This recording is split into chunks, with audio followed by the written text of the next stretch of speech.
ሰላም ሰላም ውዶቼ በያላችሁበት ሰላማችሁ ብዝት ይበልልኝ። ወደ ኢትዮጵያ ሊሄድ ነው እላችኋለሁ። ከስንት ዓመት በኋላ ሀገሬ ልገባ ነው።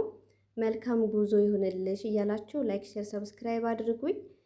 ያው ቃል በገባሁት መሰረት ቆንጆ ቆንጆ የገጠር ቪዲዮ እንደምለቅላችሁ ከዚህ በፊት ተናግሬ የነበረ ውዶቼ እና ያው ሰላም ግቢ እያላችሁ ኮሜንት ጻፉልኝ፣ ላይክ አድርጉኝ። ሁላችንም ስደት ላይ ያላችሁ እህት ወንድሞቼ በሙሉ ሰርታችሁ በቃ ሀሳባችሁ ተሟልቶ ወደ ሀገር መግባት በጣም ትልቅ ነገር ነውና ለሁላችንም እግዚአብሔር ይሄንን ያድለን እላለሁኝ።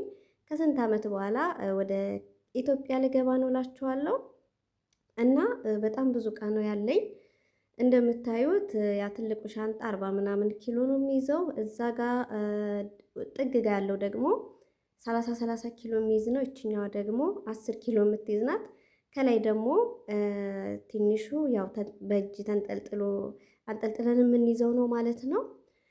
ለማንኛውም መዝኛው ኪሎ ከመጠን በላይ ነው የመጣብኝ ማለት ነው።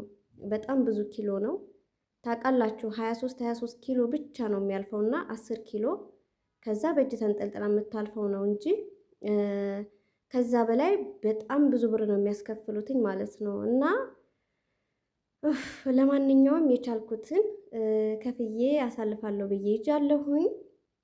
ለማንኛውም ስንት ስልክ ይዘን እንደምንሄድ አጠቃላይ አሁን በ2026 ነው አይደለ? 2026 ገብቷል። የዚህን ኢትዮጵያ ከገባሁኝ በኋላ አዲስ ቪዲዮ እሰራላችኋለሁ ማለት ነው። እንዴት እንደሆነ ያው ከኔ በኋላ ለምትመጡት ጥሩ መረጃ ይሆናችኋል ብዬ አስባለሁኝ። እና ውዶቼ ወደ ኢትዮጵያ ስገባ ያለውን ነገር ኢትዮጵያ ከገባው በኋላ ደግሞ ያለውን ነገር ቆንጆ ቆንጆ ቪዲዮ እሰራላችኋለሁ ማለት ነው። ስንት ኪሎ ይዘን መሄድ እንደምንችል፣ ስንት ስልክ ይዘን መሄድ እንደምንችል፣ ምንድነው መያዝ ያለብን መያዝ የሌለብን ነገሮችን በደንብ አጣርቼ ቪዲዮ እሰራላችኋለሁ ማለት ነው። እስከዛ ግን ያው መልካም ምኞታችሁን ተመኙልኝ። ከኔ ቀጥሎ ደግሞ የምትመጡትም እግዚአብሔር ወደ ሀገራችሁ ያግባችሁ በሰላም። አዲስ ስደተኞችም ደግሞ እግዚአብሔር ሰላሙን ሁሉ ይግጠማችሁ። ያው በስደት ላይ ብዙ ፈተና አይጠፋምና ያን ፈተና ደግሞ እንደምታልፉት ተስፋ አደርጋለሁኝ። እና ውዶቼ ይህንን ይመስላል። ለማንኛውም አሁን ረዘም ያለ ቪዲዮ መስራት አልቻልኩም ማለት ነው። እና ላይክ፣ ሼር፣ ሰብስክራይብ ያደረጋችሁ አበረታቱኝ። ተመልሼ ወደ ስደት እንዳልመጣ አላችኋለሁ ውዶቼ። እና ከቤተሰቦቼ ጋር ከጓደኞቼ ጋር ከእህቶቼ ጋር ቆንጆ ቆንጆ ደስ የሚል የሚያዝናና ቁም ነገር አዘል ነገሮችን እሰራለሁ ብዬ አስባለሁኝ ከፈጣሪ ጋር። እና ያው መልካም ምኞታችሁን ግለጹልኝ እላችኋለሁ ውዶቼ። በጣም ወዳችኋለሁ፣ አከብራችኋለሁ። 11400 ምናምን ሰብስክራይብ አስገብታችሁኛል። በጣም ነው የማመሰግነው፣ በጣም ነው የምወዳችሁ። እንጃ ለእናንተ ቃላት የለኝም። መልካም ልብ ላላችሁ በሙሉ መልካሙን ሁሉ ይግጠማችሁ እላችኋለሁ ውዶቼ። መልካም ነገር ለሰው መልካም ነገር የማይመኝ ብዙ ሰው ስላለ ለእነሱም ደግሞ እግዚአብሔር ምንድነው ልባቸውን ያራራላቸው እላችኋለሁ። በጣም ነው የምወዳችሁ። ባይ ባይ። አዲስ ቪዲዮ እሰራላችኋለሁ እሺ፣ ኢትዮጵያ ስገባ። ከዚህ በመቀጠል ማለት ነው የምትፈልጉትን ጥያቄ መጠየቅ ትችላላችሁ። ለምሳሌ ሻንጣውን ስንት እንደገዛሁት ከፈለጋችሁ፣ የት እንደገዛሁት ምናምን በቃ የፈለጋችሁትን ጥያቄ ሪፖርት ላይ የኢማራት እኔ ዱባይ ስላለሁኝ የኢማራት ሪፖርት ላይ ኢትዮጵያ ደግሞ ያለውን ነገር በቃ አሁን ብዙ ሰው ኢትዮጵያ እንምጣ ስንላቸው አራት ምጡ እኛም መውጫ ጥተን ነው እኛንም በወሰዳችሁን የሚሉ በጣም ብዙ ሰዎች አሉ ማለት ነው። በጣም ያው ሀገራችን ላይ የተደላደለ ነገር የለም ታውቃላችሁና እኔ አሁን እንደ ፈጣሪ ፈቃድ ጠቅልዬ ነው የሚሄደው ብዬ ነው የማስበው። እኔ እዛ ደግሞ አይቼው ምን እንደሚፈጠር ስለማላቅ ያለውን ነገር ቪዲዮ ለቅላችኋለሁ ማለት ነው። ያው ከዚህ ከኢማራት አዲስ አበባ ነው የማርፈው።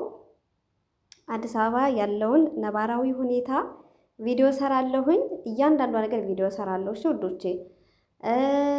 ከዛ ደግሞ ወደ የክፍለ ሀገር ልጅ ነኝ፣ የገጠር ልጅ ነኝ። በዚህ አጋጣሚ ሁሌ ነው የምለው የገጠራማውን አካባቢ ደግሞ ያው አብዛኞቻችን በብዛት የክፍለ ሀገር ልጆች ነን ማለት ነው። እና ክፍለ ሀገር ያለውን ሁኔታ እነግራችኋለሁ፣ እንዴት መኖር እንደምንችል።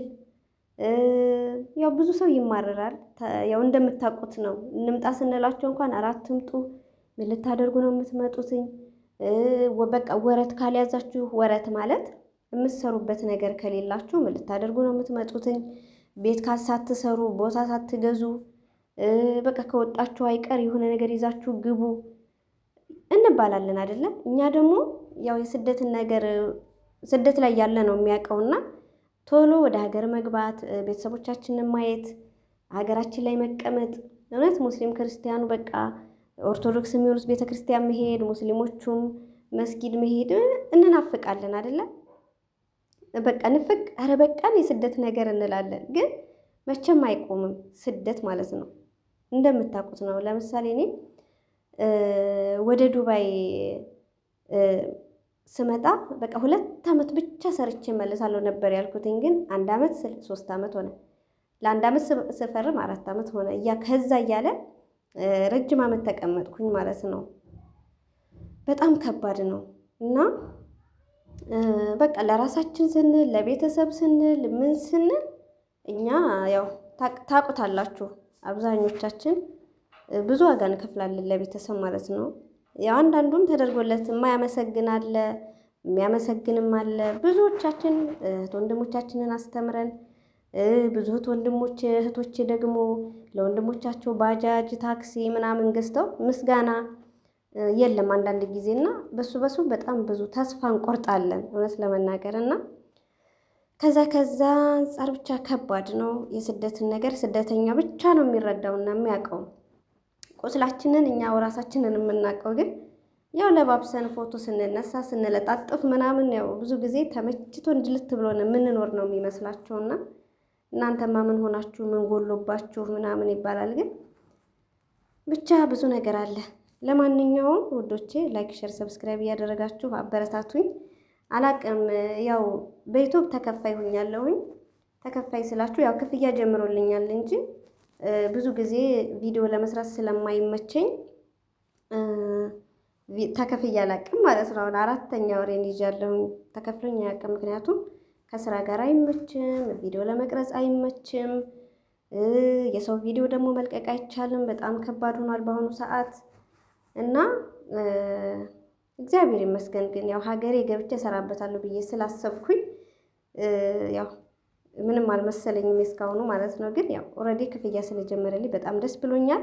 በዚሁ አጋጣሚ ደግሞ ስደት ላይ ያላችሁ እህት ወንድሞቼ ያው ዋይፋይ በነፃ ስለሆነ ቲክታክ፣ ፌስቡክ፣ የተለያዩ ሶሻል ሚዲያዎች ላይ ብዙ ጊዜያችንን ከምናጠፋ ዩቱብ ብትከፍቱና ብትሞክሩ ጥሩ ነው ብዬ አስባለሁ። ለምን ዋይፋይ አንከፍልበትም? ለምሳሌ ቲክታክ ላይቭ ላይ ቁጭ ብለው ጌም የሚጫወቱትን ከምናይ በቃ በየፌስቡክ ምናምን ዝም ብለን ይሆንና የሚሆነውንም የማይሆነውንም በምናይበት ዩቱብ ላይ ብንለማመድ የራሳችን ሶሻል ሚዲያ ቢኖረን ጥሩ ነው ብዬ አስባለሁኝ። እንደኔ ማለት ነው። እና ውዶቼ ተጠቀሙበት። እኔ አሁን በነገራችን ዩቱብ በጣም ከባድ ነው እውነት ለመናገር ሲስተሙን ካላወቅ ነው በጣም አስቸጋሪ ነው። ስለዚህ ሲስተሙን ማወቅ፣ ሰው ምንድን ነው የሚፈልገው፣ ምንድን ነው የሚያየው የሚለውን ነገር በደንብ መረዳት። እኔ ብዙ ዩቱብ ቻናል ነው ከዚህ በፊት እንትን ያለብኝ የተበላሸብኝና ተስፋ ለመቁረጥ ጥሩ ነውና ተስፋ ባለመቁረጤ እግዚአብሔር ይመስገን ወደ ስንት ቻናል ነው ወደ 3 ነው መሰለኝ የተዘጋብኝ። እሱም ያው ስህተት ስለሰራው ማለት ነው። እና ያው ስህተት ሳትሰሩ ጥንቅቅ ብላችሁ ስለ ዩቱብ መጀመሪያ ተምራችሁ በጣም ብዙ ጀግና ልጆች አሉ ስለ ዩቱብ የሚያስተምሩ፣ ስለ ቲክታክ የሚያስተምሩ፣ ስለ አፕሊኬሽን አጠቃላይ የሚያስተምሩ በጣም ጀግና ልጆች አሉ። የነሱን ዩቱብ ላይ እያያችሁ ብትጀምሩ ጥሩ ነው ብዬ አስባለሁኝ ውዶች። ያው ከስራ መሀል ያደክማል፣ ግን ደግሞ ሌላ ሶሻል ሚዲያ ላይ ጊዜያችንን ከምናጠፋ ብር የምናገኝበት ላይ ጊዜያችንን ብናስቀምጠው ብዬ አስባለሁኝ። እና ለማንኛውም ወሬ ያበዛውባችሁ ኮሜንት ጻፉልኝ፣ መልካም ጉዞ በሉኝ። እናንተንም ሰርታችሁ ያው እዚህ አዲስ የመጣችሁም አላችሁ እንጂ በሰላም ወደ ሀገራችሁ እንድትገቡ ስራችሁን ጨርሳችሁ እና እንደዛ ነው። ለማንኛውም ባይ ባይ ውዶቼ።